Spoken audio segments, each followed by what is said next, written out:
Tu ne passeras jamais la formation. La phrase claqua net, couverte à moitié par le bruit de la pluie. Le sergent Travis McConnell, épaules larges, mâchoire serrée, se tenait devant elle. Ses bottes enfoncées dans la boue, son uniforme trempé collait à ses bras musclés. En face, Nathalie Reed, capuche rabattue, clé à molette dans la main, ne répondit pas. Elle leva à peine les yeux. Les gouttes tombaient de sa visière comme un rideau.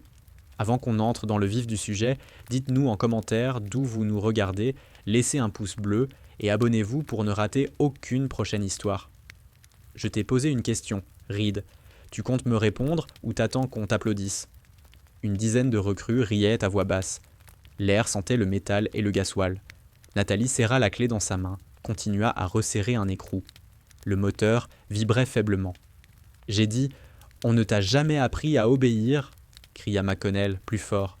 Elle posa l'outil, essuya ses gants sur son pantalon trempé et déclara simplement « C'est fait, sergent. »« Ah, c'est fait, sergent. Tu crois que c'est un café ici ? 10 pompes, tout de suite. » Elle obéit sans discuter, les mains dans la boue, le corps tendu. « Plus fort, compte !»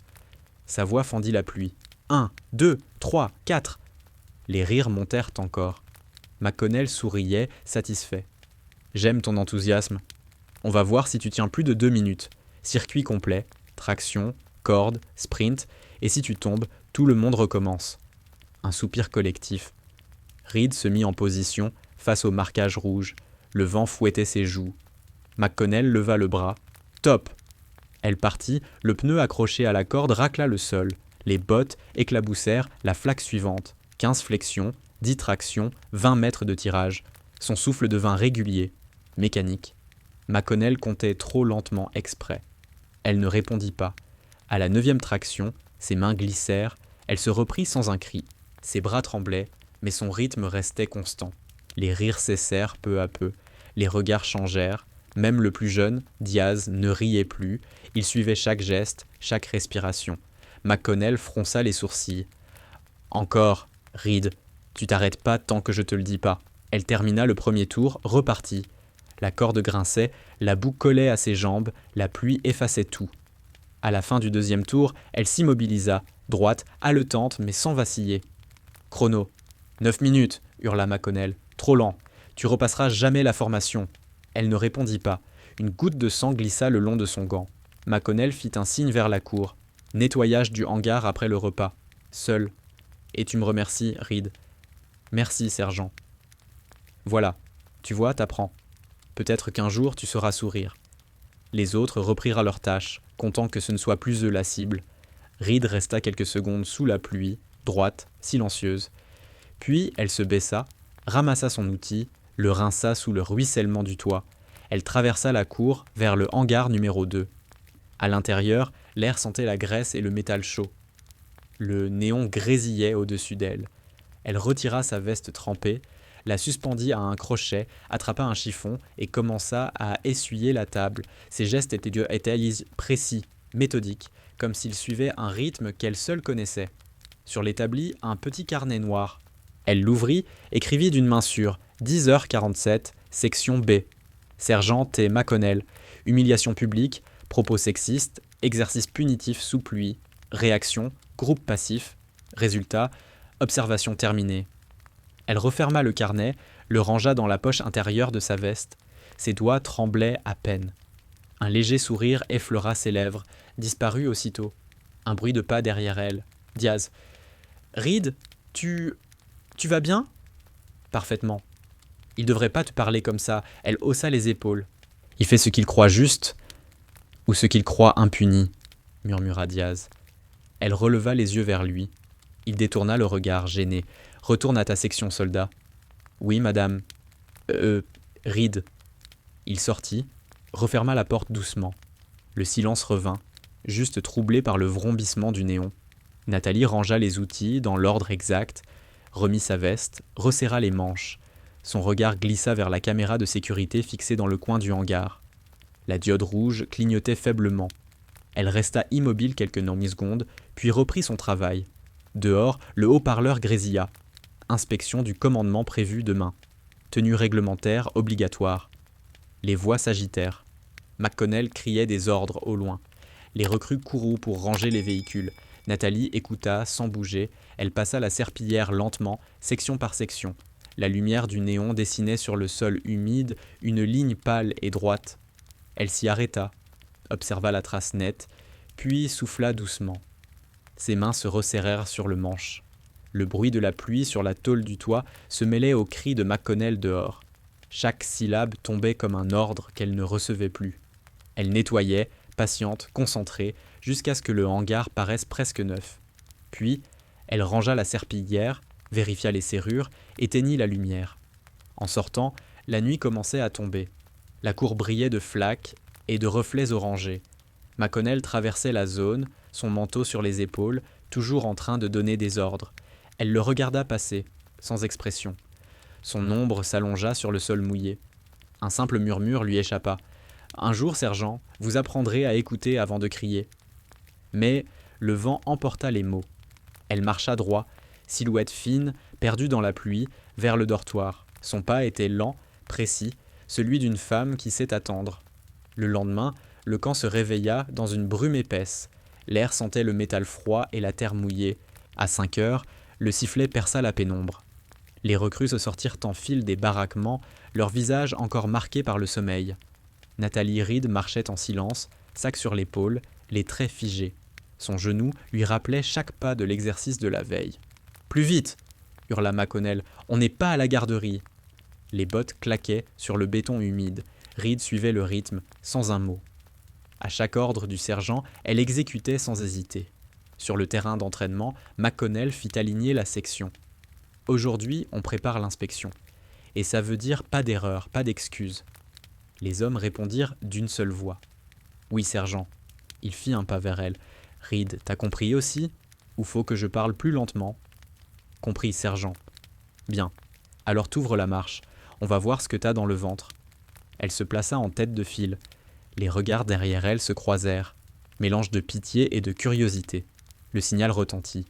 La course commença. La boue avalait les bottes. Les obstacles se dressèrent dans la brume. Filets, fossés, rampaient. Reed avançait avec une précision mécanique.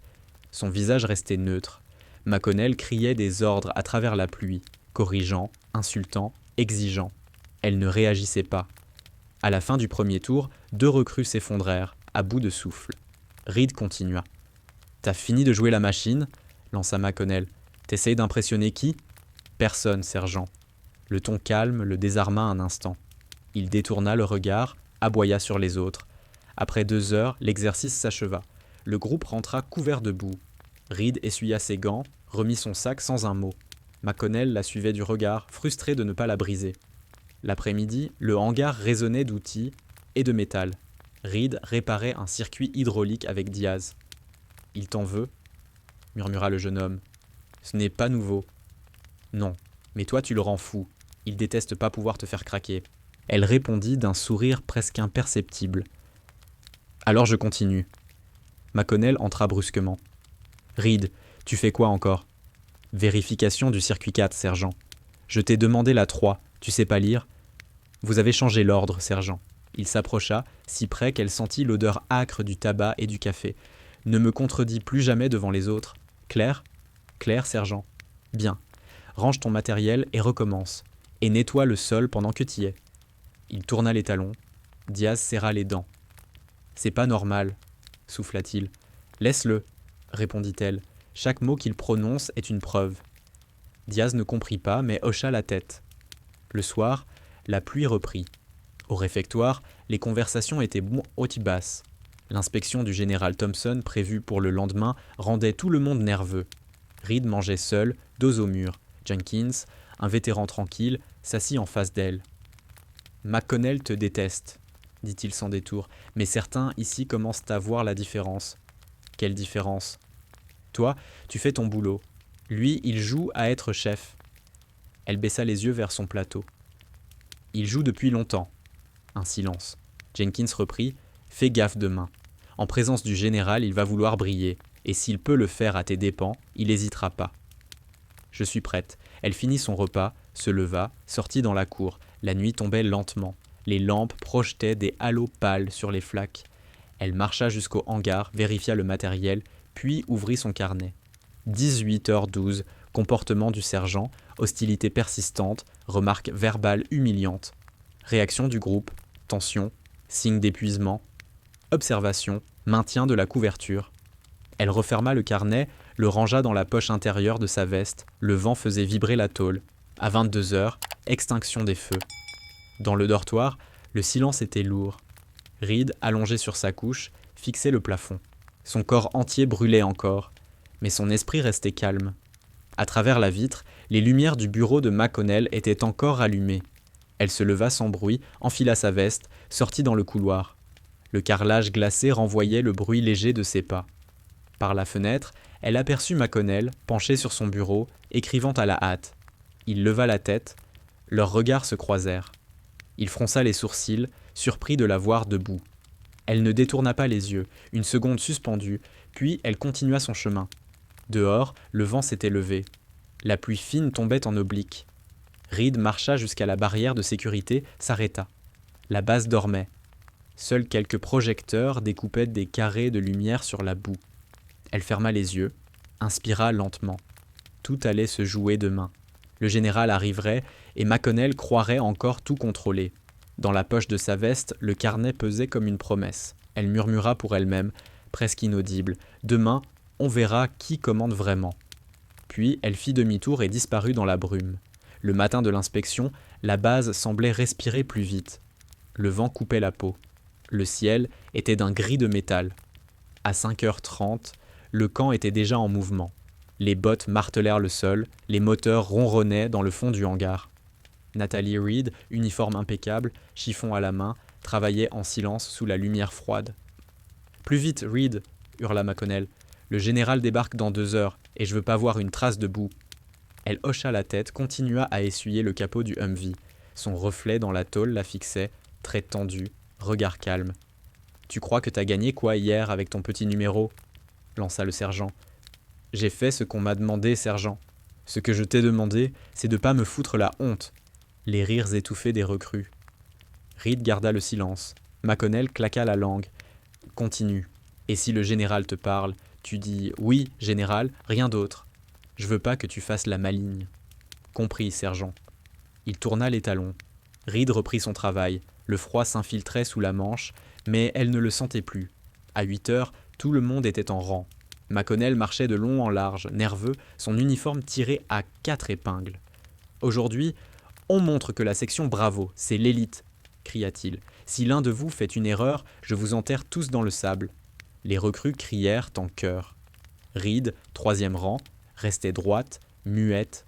Le vent soulevait parfois une mèche de ses cheveux qu'elle remettait en place sans y penser. 9 heures. Le grondement des moteurs se fit entendre. 3 SUV noirs franchirent la barrière principale. Silence immédiat. McConnell se redressa, poitrine bombée. « Garde à vous !» Le général Thompson descendit du premier véhicule. Grand, cheveux gris, regard dur.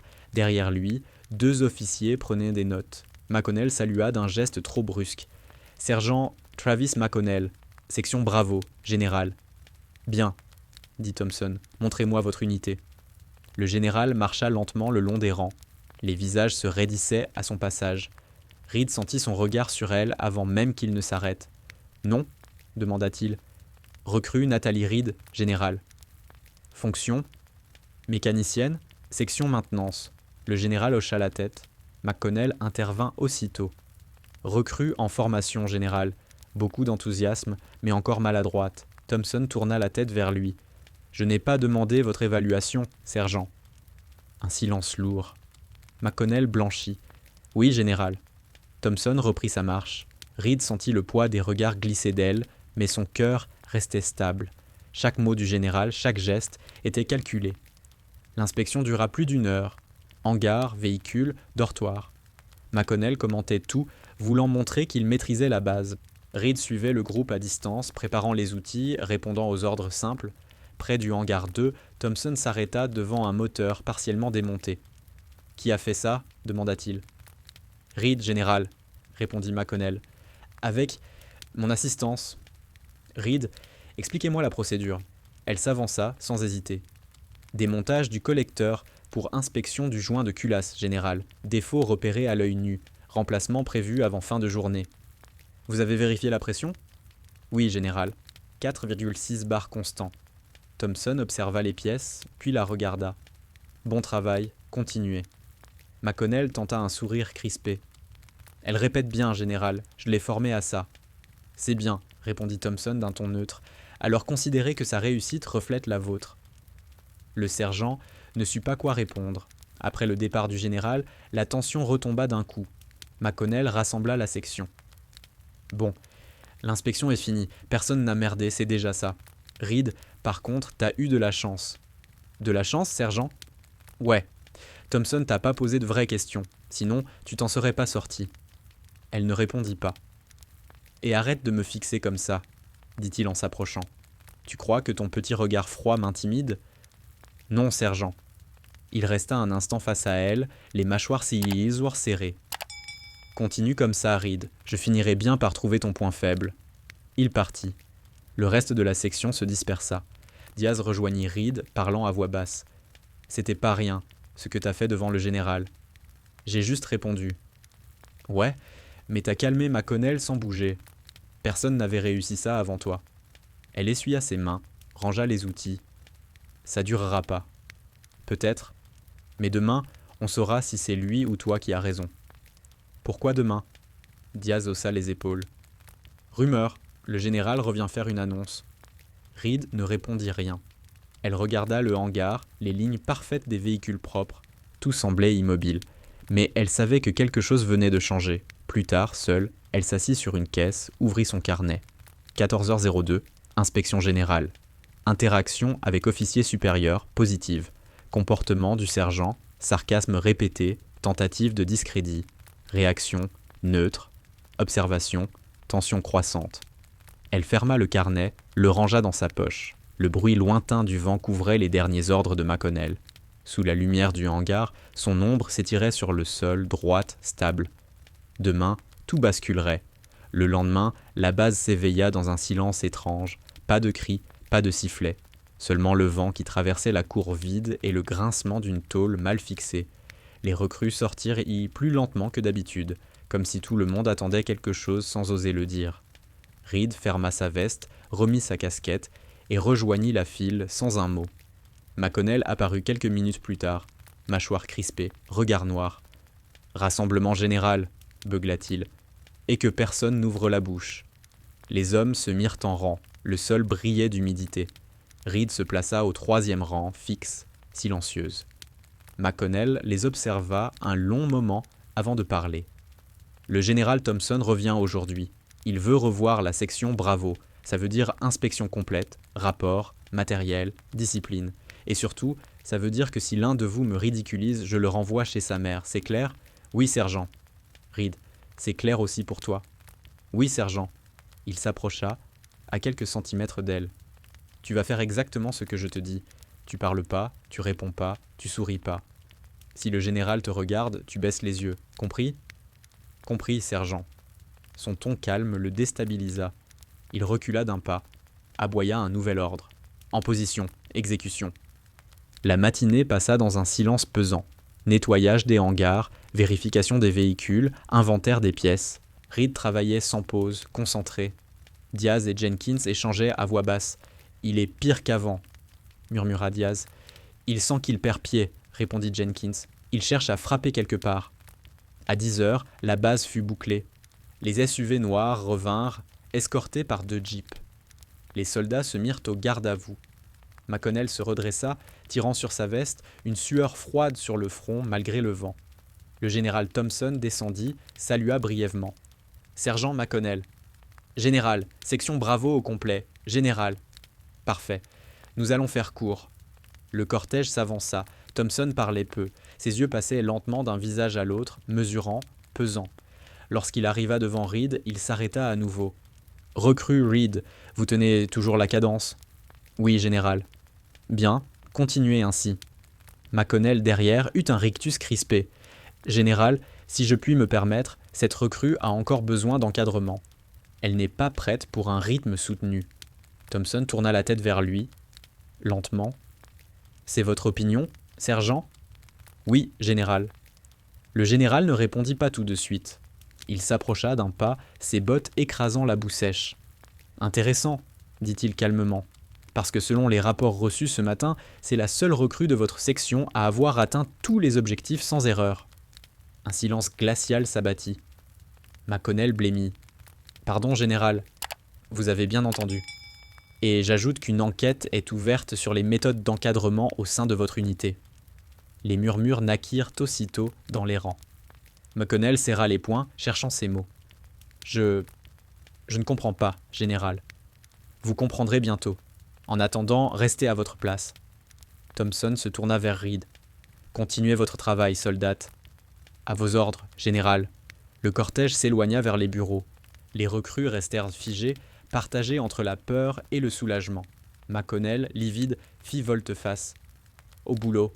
cria-t-il. « Et vous, Reed, restez dans mon champ de vision. » Elle hocha la tête. Toute l'après-midi, il rôda autour d'elle comme un prédateur blessé. À chaque occasion, il lui donnait un ordre inutile, replacer une caisse, vérifier un câble, nettoyer déjà propre. Elle obéissait, sans un mot. Diaz la suivait du regard, inquiet. Vers 17h, Jenkins entra discrètement dans le hangar. « Reed, fais attention, il a reçu un appel du bureau du général. Il est en train de perdre les nerfs. »« Je sais. »« Tu sais ?»« Oui. » Elle rangea calmement les outils, vérifia le verrou de l'armoire, puis se tourna vers lui. Quand un homme commence à crier pour se rassurer, c'est qu'il sait déjà qu'il a perdu. Jenkins la fixa, perplexe, puis hocha la tête et quitta le hangar. 1 heure plus tard, McConnell entra brusquement, referma la porte derrière lui. « Alors, Reed, t'es fier de toi ?» Elle se retourna, main propre, uniforme impeccable. « Je fais mon travail, sergent. »« Ton travail, c'est de foutre le bordel dans mon unité ? Tu crois que je vois pas ce petit manège ? Le général te protège, c'est ça ? » ?»« Je ne crois rien, sergent. Tais-toi, tu veux me ridiculiser, hein ?» Il s'approcha, les yeux brillants.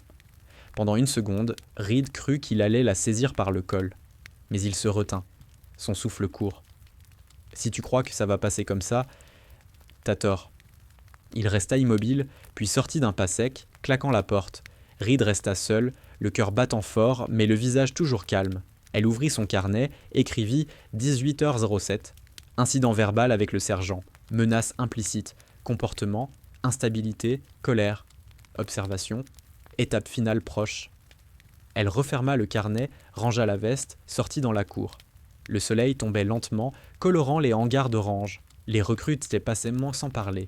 Au loin, McConnell discutait avec 2 officiers, geste brusque, visage tendu. Reed s'arrêta, main dans les poches, regard tourné vers le ciel. Le vent apportait les premiers éclats du soir. Demain, tout éclaterait. La nuit fut courte. À 4 heures, la sirène d'alerte déchira le silence. Les lumières du dortoir s'allumèrent d'un coup.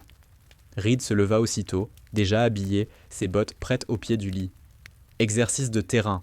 hurla une voix dans le couloir. Tout le monde dehors. En moins de 2 minutes, la section Bravo était sur la cour, encore embrumée de sommeil. McConnell arrivait en courant, visage fermé, dossier à la main. « Écoutez-moi bien !» cria-t-il. « Simulation de panne sur le champ Est. Véhicule blindé en feu. Je veux une réaction en moins de 10 minutes. Reed, tu prends le matériel. Et si tu rates, c'est toute l'unité qui paie. » « À vos ordres, sergent. » Le vent froid giflait les visages. Les phares des jeeps découpaient des éclairs dans la brume. Reed monta à bord du véhicule de maintenance avec Diaz et Jenkins. McConnell prit la tête du convoi. Sur le champ Est, la boue était redevenue liquide. Un blindé fumait au centre, moteur coupé. L'odeur de carburant était forte, trop forte pour une simple simulation.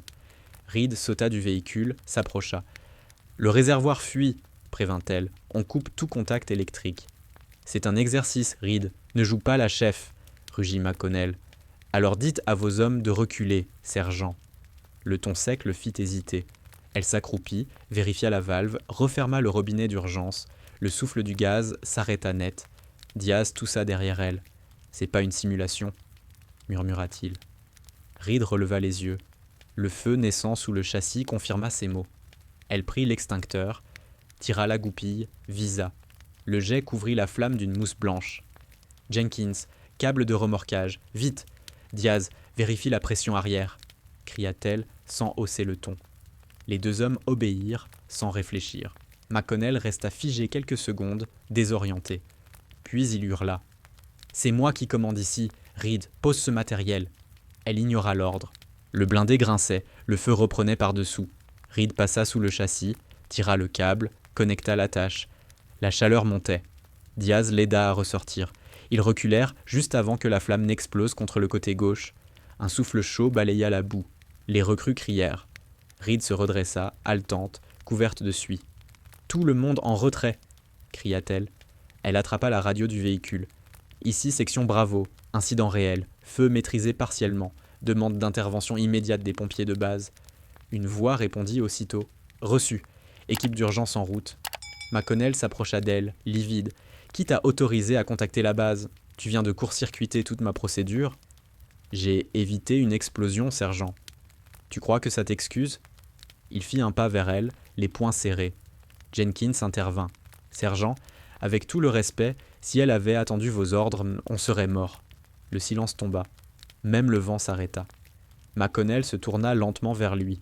« Jenkins, vous êtes en train de contester un ordre direct ? » ?»« Non, sergent, je constate. » Les sirènes des camions de secours se firent entendre au loin. Reed recula de quelques pas, le visage noirci. McConnell la fixait toujours, comme s'il cherchait une faille. Quand les pompiers arrivèrent, le général Thompson était déjà là, descendu d'un SUV gris. Il observa la scène sans un mot. Les hommes nettoyaient la zone, l'air encore tremblant. Reed se remit au garde-à-vous, droite, salué par un simple signe du général. « Sergent McConnell, venez avec moi, » dit Thompson d'une voix basse mais tranchante. Le sergent blêmit. « Général, ce n'est qu'un malentendu. » « Tout à fait. Et nous allons l'éclaircir immédiatement. » Ils s'éloignèrent vers le bureau administratif. Reed regarda leur silhouette disparaître derrière la porte. Diaz soupira. « On est dans la merde, » murmura-t-il. « Non, » dit-elle, « on en sort. » Elle retourna vers le blindé. Les pompiers finissaient d'éteindre les dernières tire-flammes. Le sol fumait encore. Reed prit des notes rapides sur son carnet, debout dans la boue. 05 h 52. Incident réel sur terrain Est. Intervention immédiate. Comportement du sergent. Confusion. Obstruction. Résultat. Feu maîtrisé. Aucune perte. Elle referma le carnet, le rangea, observa la ligne de fumée s'élever dans le ciel. Le jour se levait lentement, gris, sans chaleur. À 8 heures, McConnell réapparut. Son visage était fermé, ses yeux rouges. Il s'avança vers elle, voix cassée. « Félicitations, Reed, t'as ton moment de gloire. »« J'ai juste fait mon travail, sergent. »« Ton travail, c'est d'obéir. Pas de jouer à la chef devant un général. »« Vous n'étiez pas en état de diriger, » répondit-elle calmement. Il resta sans voix. Autour d'eux, quelques recrues étoilées s'étaient arrêtées. Le regard de Diaz glissa d'un homme à l'autre. « Reprenez vos postes, » hurla McConnell. Ils s'éloignèrent. Reed ne bougea pas. Le sergent se pencha vers elle. « Tu crois que t'as gagné ? Tu sais même pas ce que t'as déclenché. »« Non, sergent, mais vous, si. » Elle le fixa droit dans les yeux, sans colère, sans peur. Juste cette certitude tranquille qu'il ne pouvait plus atteindre. Il recula d'un pas, sec, puis partit sans un mot. Reed resta seul dans la cour. Le vent avait cessé. Le silence, épais, pesait sur tout le camp. Elle leva les yeux vers le drapeau qui flottait lentement au-dessus du bâtiment principal. Quelque chose venait de se briser, et elle savait que, cette fois, plus rien ne redeviendrait comme avant. La matinée s'ouvrit sur un ciel clair, presque trop calme pour un lendemain d'incendie. La base semblait figée. Personne ne parlait fort, personne ne riait. On sentait la tension dans chaque pas, chaque regard. Reed, assise sur une caisse près du hangar, nettoyait ses outils avec des gestes lents, précis. Ses paumes portaient encore des traces de suie. À 7 heures, un soldat entra en courant. « Le général veut voir tout le personnel de la section Bravo, immédiatement. » Reed se leva, remit sa veste, rejoignit les autres sur la cour. McConnell était déjà là, raide, les traits tirés, la mâchoire serrée. Il évitait son regard. Jenkins et Diaz chuchotaient à voix basse. Le cortège du général Thompson entra dans la base, sans sirène, sans bruit. 3 voitures noires s'arrêtèrent près du drapeau. Le général descendit, accompagné d'un officier de justice militaire. « Sergent McConnell, » dit Thompson en s'avançant, « vous allez répondre à quelques questions, ici même, devant votre unité. » Un murmure parcourut le groupe. McConnell pâlit, mais se redressa. « À vos ordres, général. Thompson croisa les mains derrière le dos. Hier matin, pendant l'exercice, vous avez donné un ordre contraire au protocole d'urgence. Confirmez-vous ? C'était une simulation, général. J'évaluais la réaction des recrues. Une simulation ? Répéta calmement Thompson. Alors expliquez pourquoi un blindé réel a pris feu. McConnell resta muet. Reed observait la scène, droite, immobile. Aucune idée, général. Peut-être un défaut du matériel. Intéressant, dit Thompson, parce que les enregistrements vidéo montrent clairement que la fuite provenait d'une pièce non signalée, utilisée sans autorisation. McConnell cligna des yeux, perdu. J'ignorais... Et pourtant, ajouta Thompson, c'est votre signature qui figure sur la fiche de maintenance. Un silence tendu. Quelques têtes se tournèrent vers Reed. McConnell essuya la sueur sur sa tempe. Quelqu'un essaye de me piéger, général. Peut-être, répondit Thompson, c'est justement ce que nous déterminons. Il fit un signe à l'officier derrière lui. Celui-ci ouvrit un dossier. Rapport d'observation interne. Base de Fort Darlington, section Bravo, code 63B. Sujet ? Comportement discriminatoire, abus d'autorité, non-respect des procédures de sécurité. McConnell déglutit. Observation interne ? Thompson le regarda droit dans les yeux. Oui, sergent, depuis 2 mois. Le vent souffla plus fort. Reed ne bougea pas. Vous plaisantez, général ? Une enquête ici ? Qui l'a mené ? Thompson fit un pas de côté. Son regard glissa vers Reed. Capitaine Hayes approchait. Le nom tomba dans la cour comme une détonation. Les têtes se tournèrent. Diaz écarquilla les yeux. Jenkins murmura un juron. Reed, non, Hayes, fit un pas en avant, le visage toujours impassible. McConnell resta figé, incapable de bouger. Quoi ? Qu'est-ce que vous dites ? Thompson reprit calmement. Capitaine Nathalie Hayes, affectée au bureau d'audit du commandement. Mission, évaluer les conditions de formation et la conduite des instructeurs. Un silence total. Même le vent s'arrêta. McConnell blêmit. Vous saviez, tout ce temps ? Hayes le regarda sans hausser la voix. Oui, sergent. C'est une blague ? Non, dit Thompson. Et cette blague, comme vous dites, a permis de documenter vos méthodes. Insultes, sanctions arbitraires, mise en danger d'une recrue. McConnell recula d'un pas. Ses yeux allaient de l'un à l'autre. Général, je voulais seulement maintenir la discipline. La discipline n'est pas l'humiliation, sergent. Vous avez franchi la ligne. Les recrues restaient muettes, figées dans la stupeur. Diaz croisa brièvement le regard de Hayes, un éclat d'incrédulité dans les yeux. Thompson reprit. Sergent Travis McConnell, vous êtes relevé de vos fonctions avec effet immédiat. McConnell ouvrit la bouche. Aucun son n'en sortit. 2 militaires s'avancèrent, lui retirèrent sans compte sa casquette et son insigne. Il ne protesta pas. Ses épaules s'affaissèrent.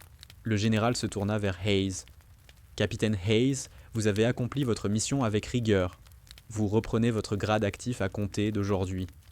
À vos ordres, général. Elle fit un salut net, précis. Thompson rendit le geste, puis il s'adressa au groupe. Qu'on se le dise, le respect ne se gagne ni par la peur, ni par la force. Il se mérite. Et cette base doit s'en souvenir. Il quitta la cour. Les recrues restèrent immobiles, comme figées dans le temps.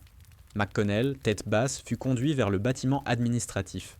Quand tout se dissipa, Diaz s'approcha lentement. Capitaine Hayes, c'était donc vrai. Elle le regarda. C'était nécessaire. Vous auriez pu nous le dire. Alors rien n'aurait été vrai. Il hocha la tête, encore sous le choc. Il vous détestait, et vous l'avez désarmé sans lever la voix. Il s'est désarmé tout seul. Hayes se détourna, marcha vers le hangar. Les silhouettes autour d'elle s'écartèrent avec respect. Dans le silence revenu, le vent fit claquer le drapeau au-dessus du camp. Le soleil perçait enfin à travers les nuages. Hayes leva les yeux. Son visage restait calme, mais son regard, lui, portait toute la fatigue des semaines écoulées. Elle murmura, à peine audible, « Mission accomplie ». Et pour la première fois depuis longtemps, elle laissa tomber la garde de ses épaules. L'après-midi s'étira dans un calme inhabituel. Le vent soufflait doucement sur la cour, emportant les traces du chaos du matin. La base semblait respirer plus lentement, comme un organisme fatigué. Les recrues parlaient à voix basse, évitant de croiser le regard de celle qu'ils appelaient encore, par habitude, Reed. Natalie Hayes marchait seule entre les hangars, son uniforme désormais orné de ses galons. Les bandes dorées luisaient sous le soleil pâle. Chaque pas faisait un bruit clair sur le béton. Ce son précis, rythmé, suffisait à faire taire les conversations autour. À l'entrée du bureau administratif, 2 officiers l'attendaient. « Capitaine Hayes, le général a signé votre réaffectation. Vous prenez officiellement le commandement intérimaire de la section Bravo jusqu'à nouvel ordre. » Elle hocha la tête. « Très bien. » Le plus jeune hésita. « Si je peux me permettre, madame, ils ne savent pas comment vous aborder. »« Alors ils apprendront. » Elle entra dans le bâtiment. L'odeur familière de café froid et de papier humide emplissait le couloir. Le bureau qu'avait occupé McConnell était ouvert. Son nom, gravé sur la plaque métallique, avait été retiré à la hâte. Elle s'assit derrière le bureau, observa les papiers éparpillés, les crayons mâchés, le désordre d'un homme qui voulait tout contrôler, puis, calmement, elle rangea tout, aligna les dossiers, vida le cendrier et referma le tiroir. Sur la table, une photo dépassait d'un classeur. McConnell, plus jeune, entouré d'une promotion de recrues. Sourire forcé, soleil de midi, elle la retourna sans un mot. À 14h, elle fit appeler toute la section. Les recrues là se rassemblèrent sur la cour, incertaines, droites mais tendues. Hayes sortit, les mains derrière le dos. Sa voix, quand elle parla, n'avait rien d'un discours, simple, direct. « Je ne suis pas ici pour punir qui que ce soit. Vous avez été témoin de choses que personne n'aurait dû tolérer. Vous n'êtes pas responsable.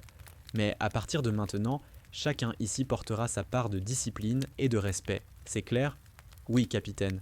Diaz, Jenkins. Vous resterez pour la réorganisation du matériel. Les autres, retournez au dortoir. » Les hommes se dispersèrent en silence. Seuls Diaz et Jenkins restèrent, raides, nerveux. « Détendez-vous, » dit Hayes. « Je ne mords pas. » Un bref sourire passa sur leur visage. Jenkins se gratta la nuque. « On ne savait pas qui vous étiez, capitaine. C'était le but. On a ri parfois quand il vous provoquait. On aurait dû faire quelque chose. Vous avez fait ce que vous pouviez. Maintenant, faites mieux. » Diaz leva les yeux.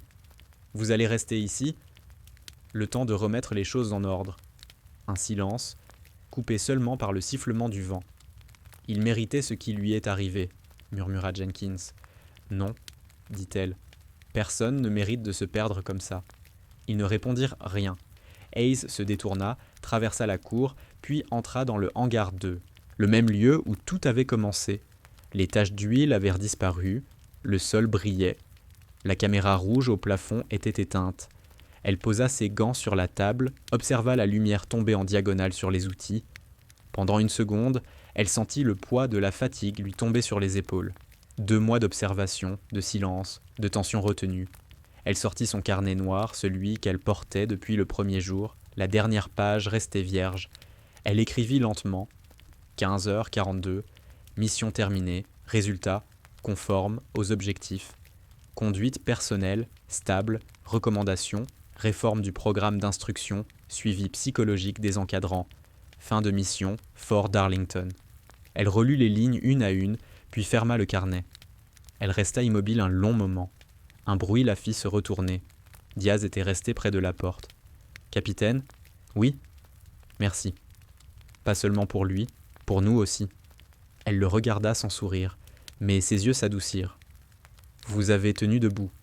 C'est déjà beaucoup. » Il hocha la tête, recula lentement, puis disparut dans la lumière.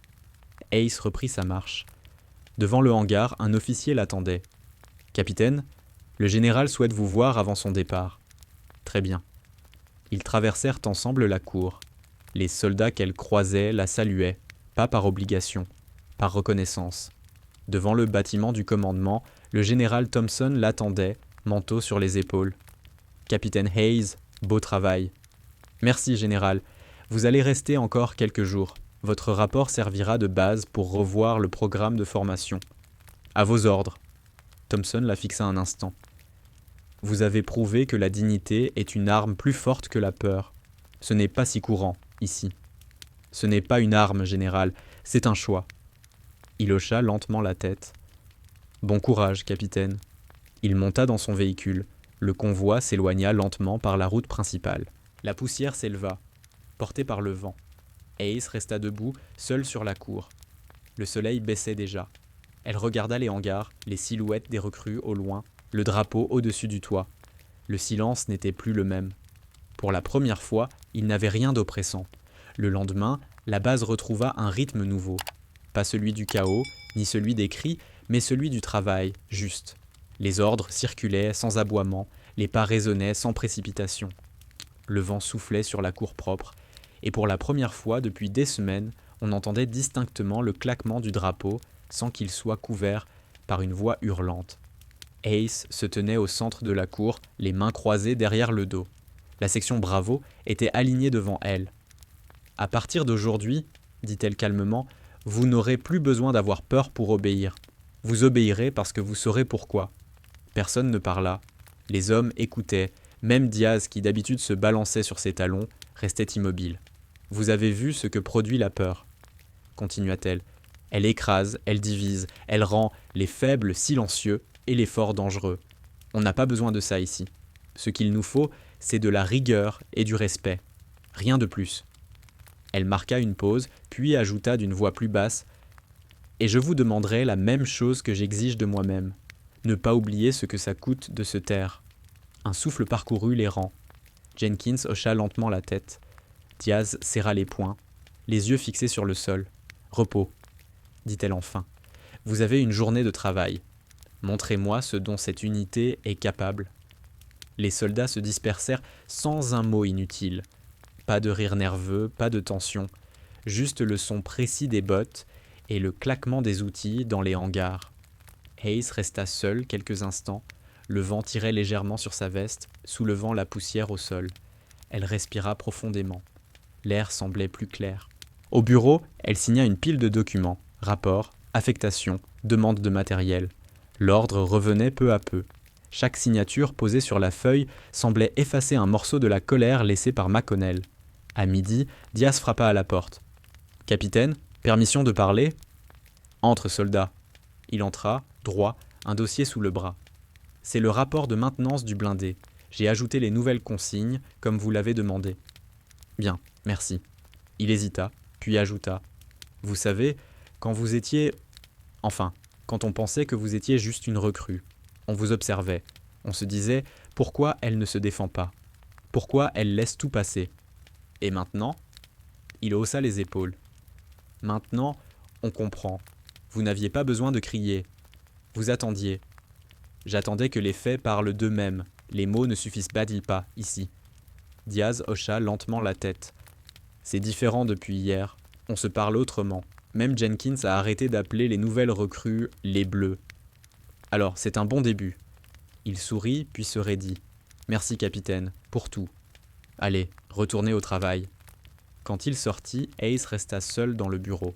Sur le mur, l'ombre de la fenêtre dessinait une croix pâle sur les dossiers empilés. Elle posa les mains à plat sur le bois du bureau, ferma les yeux un instant. La porte s'ouvrit doucement. Une jeune recrue, une fille cette fois, se tenait là, hésitante. « Capitaine, on m'a dit de vous remettre ça. » Elle tendit un carton d'outils flambant neuf. « On a refait l'inventaire. Le sergent Jenkins a dit que vous aviez besoin de matériel neuf pour le hangar 2. » « Merci. » La jeune femme resta un instant. « Capitaine, je voulais juste dire merci d'être resté. » Hayes leva les yeux vers elle. « Je n'étais pas là pour partir. » Un léger sourire traversa le visage de la recrue. Elle salua, sortit en silence. Le soir tomba lentement sur Fort Darlington. La base brillait sous une lumière douce, presque paisible. On n'entendait plus de cris, seulement le bruit des moteurs au loin et le claquement régulier du vent dans les drapeaux. Ace fit sa ronde, passant devant les véhicules, les ateliers, le dortoir. Les hommes la saluaient, naturellement, sans contrainte. Certains levèrent la tête, d'autres la suivaient du regard curieux de cette autorité tranquille. Au bout du terrain, elle s'arrêta. Le hangar 2 se dressait devant elle, éclairé par un dernier rayon de soleil. Elle poussa la porte, entra. Tout était propre. L'air sentait le métal et la peinture fraîche. Sur le mur à côté du tableau d'instruction, quelqu'un avait accroché une plaque improvisée. On apprend plus du silence d'un vrai chef que des cris d'un faux. Ace resta devant quelques secondes sans bouger. Son regard glissa sur les mots, puis sur les outils bien rangés, sur la caméra éteinte dans le coin du plafond. Elle souffla doucement. « C'est bien, dit-elle. Continuez à apprendre. » Puis elle referma la porte derrière elle. Dehors, le ciel virait à l'orange. Les collines prenaient une teinte dorée. Le vent portait des éclats de voix calmes, des ordres simples, des réponses brèves, presque harmonieuses. Elle remonta la cour, passa la main sur la rambarde de métal, s'arrêta un instant pour regarder la base endormie dans la lumière du soir. Et dans ce silence revenu, il n'y avait plus ni peur, ni colère. Seulement le poids tranquille du respect retrouvé. Le matin de son départ, Fort Darlington semblait différent. Plus silencieux, plus clair. Le vent glissait entre les hangars, soulevant la poussière légère des pistes. Le drapeau flottait lentement, comme apaisé. Les cris, les insultes, la tension, tout cela appartenait à un autre temps. Dans le bureau, Hayes fermait sa valise. Le bureau qu'avait autrefois occupé McConnell ne portait plus rien de lui. Les murs étaient vides, les tiroirs rangés, l'air sentait le papier neuf et le café froid. Sur la table, un dossier l'attendait. Son rapport final. Mission Fort Darlington, close, discipline rétablie, structure stable, personnel, réévalué, commandement, transmis. Elle prit son stylo, signa « Capitaine Nathalie Hayes ». La signature resta quelques secondes sur la page, nette, droite, comme un point final, un coup à la porte. Entrée. Diaz se présenta, casque à la main. « Capitaine, on dit que vous partez aujourd'hui. » « C'est exact, les ordres viennent du commandement. » Il hocha la tête, mal à l'aise. « Vous savez, on n'a jamais vraiment su quoi penser de vous. D'abord, on se disait que vous étiez différente. Puis on a compris pourquoi. Et maintenant, on comprend surtout que vous aviez raison. » Elle esquissa un sourire très léger. « Ce n'était pas une question de raison, Diaz. C'était une question de choix. Vous allez nous manquer, capitaine. Ce serait une erreur. Vous n'avez pas besoin de moi pour continuer. » Il salua, raide, sincère. « Bonne route, capitaine. » Quand il quitta la pièce, Ace resta seule un moment. Elle prit son carnet noir, celui du premier jour, le feuilleta lentement. Entre les lignes serrées, les heures notées, les observations, elle retrouva les traces exactes de tout ce qu'elle avait vécu. À la dernière page, il restait un espace vide. Elle y écrivit « Mission accomplie, respect obtenu, silence retrouvé ». Puis elle referma le carnet et le glissa dans son sac. Dehors, la section Bravo était déjà rassemblée. Uniforme impeccable, visage tendu, Jenkins, Diaz, les jeunes recrues alignés en rang. Le vent soufflait fort, mais personne ne bougeait. Quand elle sortit, les conversations cessèrent aussitôt. Elle marcha lentement vers eux, le pas régulier, le regard clair. « Repos », dit-elle calmement. Les épaules se détendirent. Le silence s'installa, plein, solide. « Je ne vais pas faire de discours. Vous savez ce que vous avez traversé. Vous savez ce que vous valez. Ce que vous avez construit ici, c'est à vous maintenant. Pas à moi. Pas au général. À vous. » Elle fit une pause, ses yeux glissant le long des rangs. « Vous avez appris que la peur n'est pas un outil, que le respect ne se crie pas, qu'un ordre n'a de valeur que si on en comprend le sens. Gardez ça. C'est votre véritable grade. » Un souffle de vent fit claquer le drapeau derrière elle. Diaz baissa la tête, ému. Jenkins fit un pas en avant. « Capitaine, dit-il, on voulait vous remettre ça. » Il tendit une clé de hangar attachée à un petit morceau de métal où l'on avait gravé « Reed ». Ace la prit, observa la gravure, le métal usé. « C'est votre clé, dit-elle. Gardez-la ici. C'est un rappel de ce qu'on peut devenir quand on choisit de se taire pour les bonnes raisons. Et de parler quand il le faut. » Jenkins hocha lentement la tête. « À vos ordres, capitaine. » Elle rendit la clé, fit un salut bref. Tous répondirent d'un même geste. Parfait. Net. Le bruit sec de leurs bottes résonna comme un seul battement. Ace resta encore quelques secondes face à eux. « Vous êtes prêts. Et vous le resterez tant que vous saurez pourquoi vous le faites. » Elle tourna les talons. La Jeep grise l'attendait près de la barrière. Le moteur ronronnait doucement. Elle monta à bord, referma la portière. À travers la vitre, elle vit la section Bravo immobile, droite, fière. Le drapeau se reflétait dans le pare-brise. Le véhicule démarra lentement. La poussière s'éleva derrière elle, dorée par la lumière du matin. Sur la route, elle ouvrit son carnet une dernière fois et écrivit d'une main sûre « On quitte rarement un lieu, on quitte un poids ». Elle referma le carnet, le posa sur ses genoux. Le vent entrait par la fenêtre entr'ouverte, tiède, léger. Le camp s'éloignait. Dans le rétroviseur, les hangars rapetissaient, la course noyait dans la brume. Mais le drapeau restait visible encore un moment, suspendu dans la lumière. Hayes regarda droit devant elle. Son visage était calme, presque serein. Elle n'avait rien à prouver, rien à effacer, seulement à continuer. Et Fort Darlington, derrière elle, retrouvait enfin ce qu'il n'avait jamais connu, la paix.